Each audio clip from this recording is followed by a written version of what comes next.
Pronouncing ED at the end of your words is a really important thing to get right. And today we're going to go through the 3 types of pronunciation, or the 3 sounds that you will need for the end of your words. So let's dive in, and I hope you enjoy this one. So my name's Dan, and I'm your teacher today on ISpeakSpokeSpoken.com, and here are the 3 different sounds. Now, let's just run through them a little bit so you can get familiar with what the sounds are, and I'm going to give you some examples as well. So, id. This is the sound. Remember, we're looking at the end of the word here, so this is what we're writing here, where you can see at the end. So for example, wanted, wanted. When we say the word, we always use the ed, we always say the ed with id, wanted. Okay, so sometimes it doesn't have an I sound, it just has the d. So like filled. Here we are, we have it here, filled, filled. Okay, and there you'll find the ed has the d sound. Now, if you're going to say a word like kissed, you will hear t at the end, kissed. So in the pronunciation, you have your t sound at the end. And again, yes, it's ed, but it has a slightly different sound. So kissed is how you do it. So the key is to select the right pronunciation. And to be honest with you, the most important part is to get the id right. And we're going to come on to that later. But the other 2, you don't always have to worry about too much. So let's have a look at the next slide. Okay, so let's have a look at id. Let's have a look at the id sound. Now, this comes usually after a T or a D. So like here we have the examples. I'm going to go through these and just highlight them at the end. We have planted. So I planted a tree. And you can see that we have this T at the end. Now, this happens, it's not a fast rule, but it's definitely a rule that you can follow. So planted. And then we have the word needed. Now with needed, we can have slightly different pronunciations depending where you're from, which country, which part of countries. Some people might say needed, or some people might say needed, but actually I say needed, so it's the same as you'd see here. So again, you see your D here and your id there. So adapted, adapted. Again, we have the T and we have the id sound at the end. Added. Added. I added something to something else. Again, the end is a D and there, id. So that's a nice rule to follow, and it's really quite useful actually. Not always the way, as you'll see later, but it's a good rule to sort of keep yourself on track with. Now let's have a look at the t and the d sounds now. Okay, so moving on to the t sound, the t on its own. What you'll notice is this comes before a consonant that's lighter. So when you have a lighter sound, or typically a sound that doesn't use your vocal cords. So for example, laughed, laughed. And as you can see, what usually happens is that this will come naturally, because like you saw on the previous slide, when we have the word ending in t or d, when it's the word, you will naturally want to put a sound in between. So you can't, for example, you can't say added. It has to be added, because you have to have that sound to move or to signify the difference between the one D and the other one, you see? So this is why we use that sound. But in this case, when you have a word like laughed, then you'll see that it kind of flows, laughed. It's very easy to do. So it's not something, don't worry about this, because it will come naturally. This is what you don't need to be too worried about. The same, let's just note that the laughed in England has this GH, which is silent or produces the f sound in the word laugh. Also, just about pronunciation, I might say laugh with this R sound, so it's kind of that sound, but many people say laugh, like including American English and Australian English. So just make sure that you are aware that don't worry too much about this flexible R sound in the middle of the word.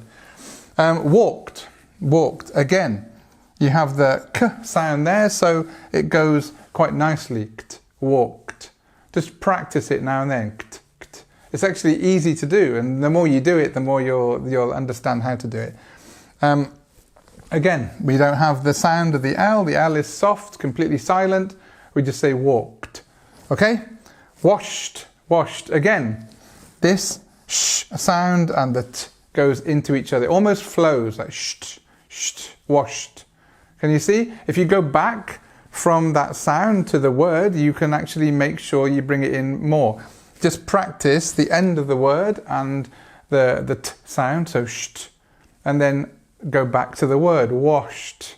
You see, you can add them together and you get your word. Helped, helped. Again, we have this pt sound, pt, helped.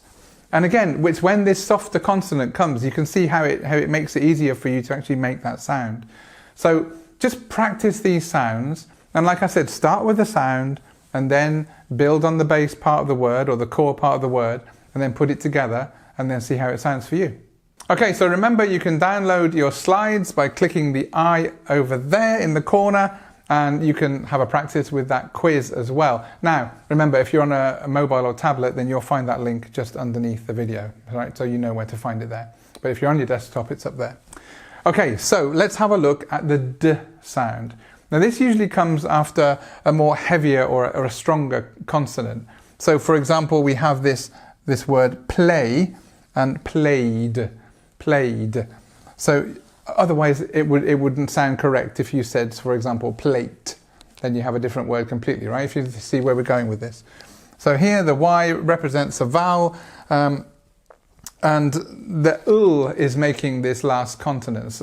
So you go to this sound. So the l, a, played. You see how it works? Played.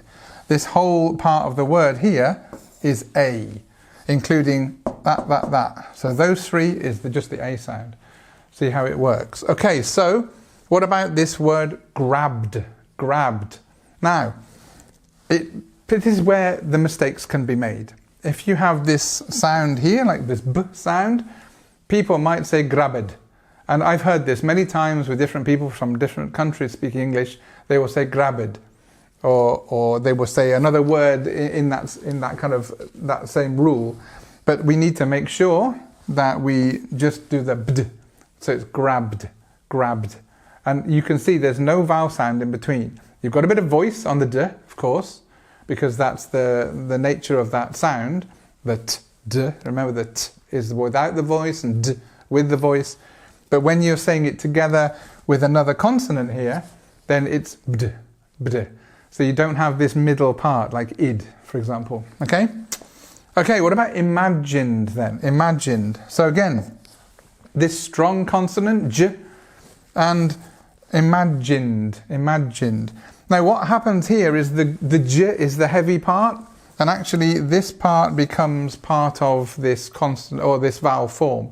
Although we do have a consonant in there, it's kind of pronunciation wise, this is where you're taking your strength from. Okay, imagined. Again, jind, imagined. We can go back from that sound and we can make the whole word. Right, called, called. This one is, I guess it's kind of the same as cold. The word cold, for example. You just have a different sound here. And again, although we do have an ed spelling here, so it means it's like a past form of the verb, it actually can be spoken like the word cold, but with called, with all sound as well. So again, this uld, cooled, cold, called. You see how it works? Just practice it, uld, uld, uld, and then go back in the word, called, called. This is a good way to try and practice this, just to go back from the sound you're trying to make. Okay, let's move on. So we're going to have a look at a couple of tips to make this learning of these sounds a little bit more easy. Now, don't worry, a little bit easier, sorry, my mistake. You see, there's another thing you need to remember. So let's just have a look at what the differences are and what happens if we do make a mistake. So occasionally, if you get the d and the t incorrect or you get it wrong, apart from a few words that make another word completely, like played and plate, you won't work. That doesn't work, so you won't probably make that mistake. But for example, if you do make a mistake like kissed or kissed, actually kissed, it's very difficult to make that mistake. And even if you do use the d sound with kissed, it doesn't really, you can't hear it so much. And you'll get away with it, I think. So when you're talking to English people and English speaking people, you will find that actually you're able to get away with that sound. And then you will hear people talking and you will kind of understand what is correct and what's not. So there is room for a bit of error. and take that room, because it's important to be able to make mistakes and learn that way. So if you do confuse these two words, these two sounds, it's not a problem. It's not going to be the end of the world, okay? So what you need to focus on and be correct with is this sound. And you need to also make sure that when you've got one of these sounds, you don't put a vowel before it, if there's not a vowel in the word before, for example. So what I want you to remember is that this is the one you need to make sure you get correct and you get right. But please, don't worry too much about this, because it will naturally happen. And if you do make a small mistake, nobody will notice, I'm sure. Okay, the natural inclination then between D and the D and T sound, it guides you correctly. And this is what we were saying. Don't worry too much about this, because it will work. And so just let your speaking flow. And the people you talk to will be, I'm sure, happy to just hear you speaking, and they will repeat words back to you in which you can then learn what you got right and what you got wrong. Okay, so just let's wrap it up and just go through the main points, the ones that you need to remember. When the word ends in T or D, like the word itself, and you're putting the ED onto that word, then you use id, okay? And that's generally a rule that you can follow, okay? There will be exceptions on the other side, but usually you will be able to just follow it like that. Endings that you pronounce with T and D, it kind of follows a natural sound. So like I said just in the last slide, it's actually, you can pretty much get it right if you just speak and say what feels natural.